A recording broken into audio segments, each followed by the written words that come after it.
Hello and welcome to that man. That is me merchandise, and wow, we are actually talking about a manga and not a light novel. Not normal. The year is 1991 and arcades are still a thing.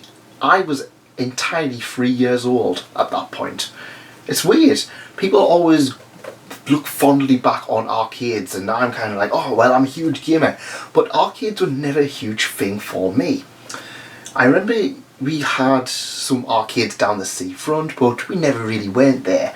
And the only arcade game I really have huge memories of was the Simpsons arcade game, because it was in a little play area.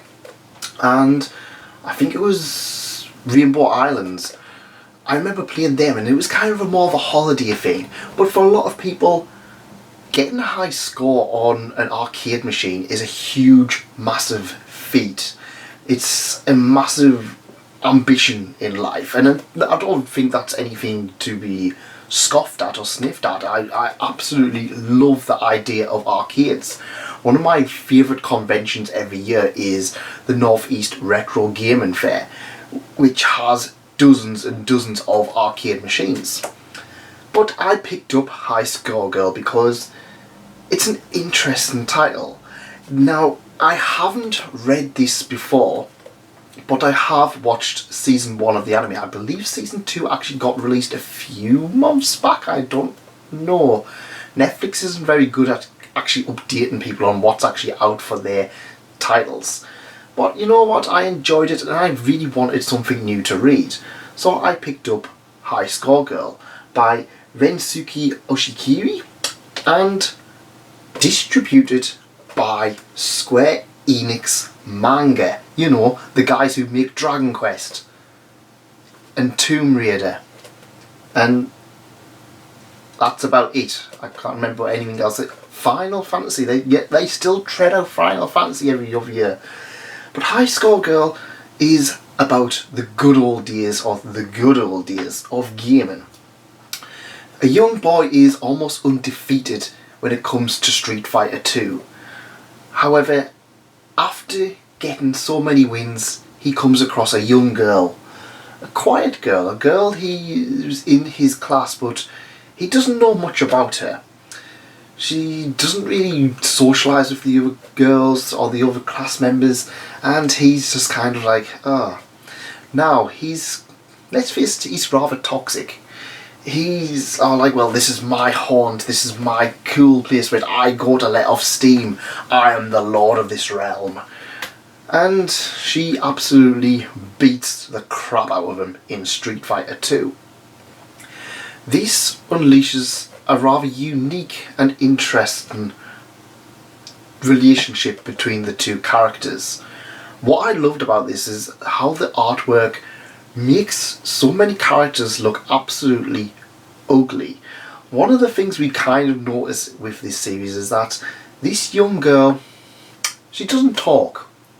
In fact, she doesn't talk at all in this volume. She's a rich girl, her family are really well off, and she plays the piano, and she's good at her studies. It seems that her family are really trying to mould her into somebody to carry on their generations. He's just a kid, he just likes playing games, he's just like, that's all he kind of wants to do. And I really like the whole clash between the two characters. While High Score Girl is a series about gaming, it kind of pushed to a side because it is this development between these two characters. And you know what? That's what kept me coming back for it.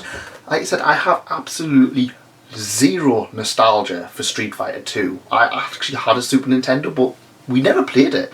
We never even owned it. I don't have any nostalgia for titles like Final Fight or pretty much anything in Capcom's back library, except some of the more recent ones like Okami or Resident Evil. But this one kind of makes me wish, it kind of makes me feel like I missed out on something. Fighting games have never been my huge thing except for Super Smash Bros.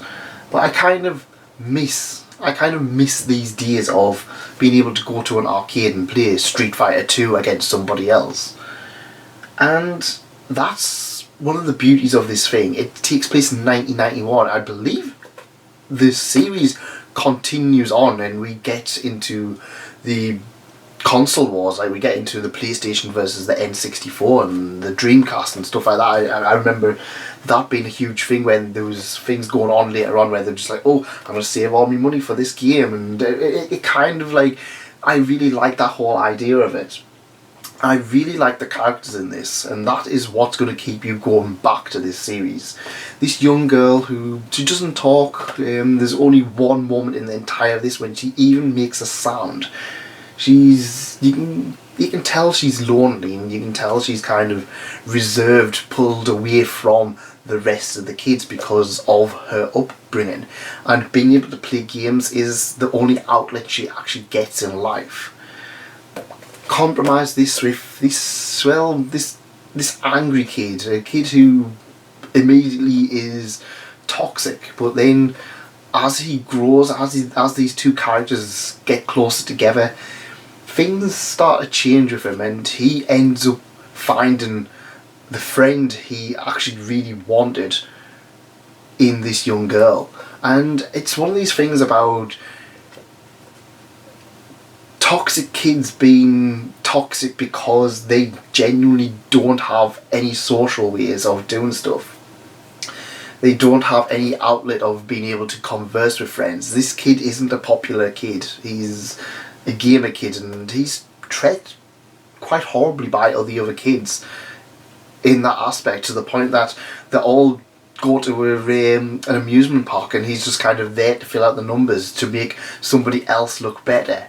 Whereas for him, he just goes off to the game arcade and ends up befriending this young girl even further. I really like the cute romance between these two characters, and the stuff that happens at the end of Volume 1 is absolutely heartbreaking. Now, I have seen the anime, so at least Season 1, so I kind of have an idea of some of the stuff that goes on later on. There was other stuff that I kind of didn't really pick up quite as much. There was some stuff that happened in the anime which I don't believe even happens in the manga, or maybe it happens later, including more in depth on the young girl's family and his family, and stuff like that. And I kind of missed it. But maybe like I said, that comes out a little bit later. For my first Square Enix manga, and for a title that I wasn't sure about buying, because I looked at it and was like, oh, I'm never going to bother with this one. I'd say that anime is one of these ones that I watched and then I kind of forgot about. I didn't even bother watching Season 2. I absolutely loved this one. I really did enjoy it to the point that I'm going to go back and watch the anime, because I remember it being absolutely fantastic when I did watch it, and a lot of people really did hype it up. It's just one of those things where, I think it was on Netflix, so it was kind of like, yeah, it came out on Netflix, it came out months after release, so nobody really cared when it actually did come out.